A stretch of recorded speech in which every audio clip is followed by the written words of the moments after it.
नमस्कार। नमस्कार। आज नए विषय हम लोग लेकर आए हुए हैं और आज का जो विषय है वो है राष्ट्रीय शैक्षिक अनुसंधान एवं प्रशिक्षण परिषद एनसीईआरटी या डीएलएड प्रथम वर्ष के जो उनका पेपर है F4 उसका 4th इकाई है और इसमें देश के कुछ राष्ट्रीय शैक्षिक संस्थाओं के बारे में हमें जानकारी इकट्ठा करनी है और कुछ राज्य स्तरीय शैक्षिक संस्थाओं के बारे में हमें जानकारी प्राप्त करनी है और कुछ जिले स्तर के जो भारतीय शिक्षा व्यवस्था का जो रूप देखा जाए तो 3 स्तर से हैं। तो आज हम राष्ट्रीय स्तर के जो शैक्षिक संस्थाएं हैं उनके संदर्भ में बात कर रहे हैं। आज का जो विषय वस्तु है जिस बिंदु पर हमें चर्चा करनी है राष्ट्रीय शैक्षिक अनुसंधान एवं प्रशिक्षण परिषद एनसीईआरटी। तो हम चर्चा करेंगे कि एनसीईआरटी किस प्रकार से कार्य करती है और उसके बैकग्राउंड को हम जानने की प्रयास करेंगे।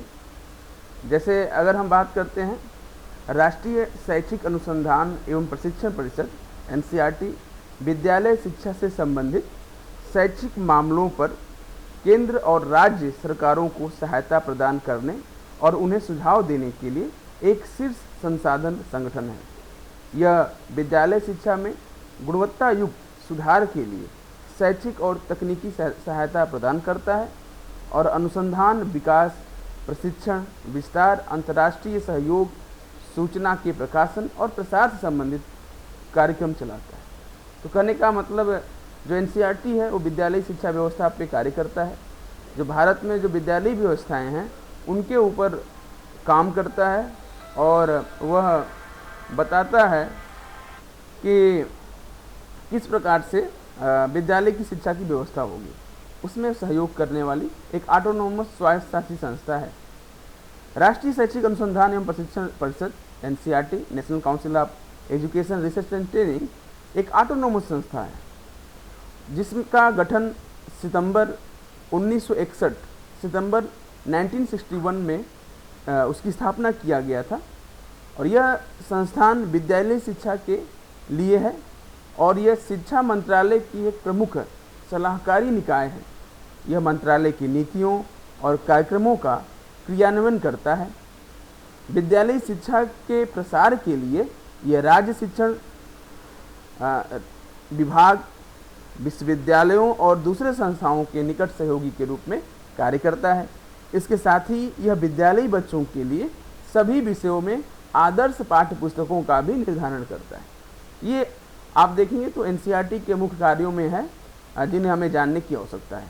अगर हम इसकी विशेषताओं पर जाएं, अगर हम विशेषताओं की बात करते हैं तो राष्ट्रीय शैक्षणिक अनुसंधान एवं प्रशिक्षण परिषद के द्वारा प्राथमिक एवं अनौपचारिक शिक्षा के क्षेत्र में संयुक्त राष्ट्र बाल विपदा राहत कोष यूनिसेफ के सहयोग से प्रारंभ की गई अनेक परियोजनाओं एवं राष्ट्रीय जनसंख्या शिक्षा परियोजनाओं के संबंध गतिविधियों में संतुलन स्थापित करने एवं उनको प्रबोधित करने के कार्य किया जाता है। राष्ट्रीय शैक्षिक अनुसंधान एवं प्रशिक्षण परिषद पहली क्लास से लेकर 12वीं क्लास तक की पाठ्यक्रम को विकसित करने के साथ ही उनकी पाठ्य पुस्तकों को, टेक्स्ट बुक को भी तैयार करती है। इसके द्वारा प्रतिवर्ष जवाहरलाल नेहरू राष्ट्रीय विज्ञान प्रदर्शनी का भी आयोजन किया जाता है। राष्ट्रीय शैक्षणिक अनुसंधान एवं प्रशिक्षण परिषद यह साइंस किट भी तैयार करते हैं और वह साइंस किट के माध्यम से बच्चों में वैज्ञानिक प्रवृत्ति को जागृत करने का कार्य करता है। एनसीईआरटी क्या परिषद के अंतर्गत जो 4 केंद्रीय शैक्षिक संस्थाएं हैं जो कार्यरत हैं और शायद एक और 5वीं शैक्षिक संस्था भी स्थापित हो गई है जो रीजनल इंस्टीट्यूट ऑफ एजुकेशन के नाम से जाना जाता है। RI Ajmer, RI Bhopal, RI Bhubaneswar और आरआई मैसूर, ये शुरू के 4 क्षेत्रीय शैक्षिक संस्थाएं हैं राष्ट्रीय स्तर की जो अपने अपने रीजन में शिक्षा के संदर्भ में कार्य कर रही हैं। रीजनल इंस्टीट्यूट ऑफ एजुकेशन इसके अतिरिक्त अगर हम बात करें, इसके एनसीईआरटी के 17 केंद्रीय कार्यालय हैं। तो शिक्षा के क्षेत्र में इसके द्वारा विद्यालय शिक्षा व्यवस्थाओं को सुधार करने के ऊपर कार्य किया जा रहा है। इसके अलावा अगर हम बात करें इसके मुख्य कार्य के रूप में ये कौन कौन से कार्य करता है, तो छोटे बच्चों की देखभाल तथा शिक्षा की व्यवस्था करना, यह भी एनसीईआरटी के प्रमुख कार्य है। सर्वव्यापी प्राथमिक शिक्षा, सबको शिक्षा सुलभ हो, सभी बच्चों तक शिक्षा पहुंच में हो, सब बच्चे उसको विद्यालय जा सके, सबका नामांकन हो सके, इस सर्वव्यापी या यूनिवर्सलाइजेशन ऑफ एजुकेशन, शिक्षा का सार्वभौमिकरण के ऊपर भी वो एनसीईआरटी कार्य करता है। कंप्यूटर साक्षरता, कि सभी छात्र आज के प्रौद्योगिकी युग में तकनीकी से जुड़े हों, कहीं न कहीं कंप्यूटर शिक्षा को तकनीकी के माध्यम से सभी बच्चों तक पहुंचाने का भी प्रयास एनसीईआरटी के द्वारा किया जाता है। अध्यापकों को सेवापूर्ण एवं सेवाकालीन शिक्षण की व्यवस्था करने में भी प्रमुख भूमिका निभाता है एनसीईआरटी। यहाँ पे अगर हम बात करें, जैसे डीएलएड में आप सभी विद्यार्थियों की अगर हम बात करते हैं, तो आप लोग सेवा पूर्व या pre service teacher training programme से जुड़े हुए हैं। तो एनसीईआरटी आपको भी, आपके करिकुलम को भी और आपके प्रशिक्षण के ऊपर भी अपने कुछ निर्देश करती है और वो कार्य भी करती है उस पर।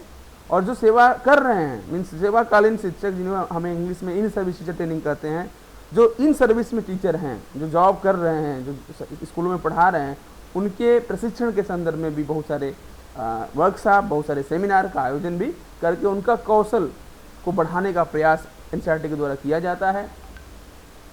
दिव्यांगों की शिक्षा, अगर हम बात करें कि यह जो विशेष आसक्त वाले बच्चे हैं, जिन्हें आवश्यकता ज़्यादा होती है सहायता, क्योंकि वो बहुत सारे ऐसे बच्चे होते हैं जो तो थोड़ा दिव्यांगता होती है, कुछ बच्चों में जो थोड़ा ज़्यादा होती है, तो उन सभी बच्चों के लिए जो दिव्यांगजन हैं, उनकी शिक्षा की व्यवस्था करना भी एनसीईआरटी की प्रमुख कार्य में आते हैं। हम कह सकते हैं कि शिक्षा में एजुकेशन टेक्नोलॉजी से सभी को परिचित कराना, जो भविष्य के शिक्षक हैं, जो वर्तमान में शिक्षक के रूप में कार्य कर रहे हैं, उनको शैक्षिक तकनीकी का ज्ञान हो। जब वो शिक्षक बने, जो भविष्य के भावी अध्यापक हों, उनको भविष्य में किस प्रकार से शिक्षा के तकनीकी का इस्तेमाल अपने शिक्षण में कर पाएँ, इस पे कार्य भी एनसीईआरटी के द्वारा किया जाता है। इसके अलावा भी राष्ट्रीय प्रतिभा खोज, छात्रवृत्ति प्रदान करना, शिक्षा अनुसंधान को प्रोत्साहन देना आदि बहुत सारे कार्य हैं जो एनसीईआरटी के द्वारा किए जाते हैं। और ये कुछ उनके कार्यों के आधार पे हमने बताया। अगला जो स्लाइड होगा, अगली जो विचार होगी, हम लोग उसको पढ़ेंगे एनसीटीई के बारे में, national council of teacher education के बारे में। आज की स्लाइड के लिए बहुत बहुत धन्यवाद।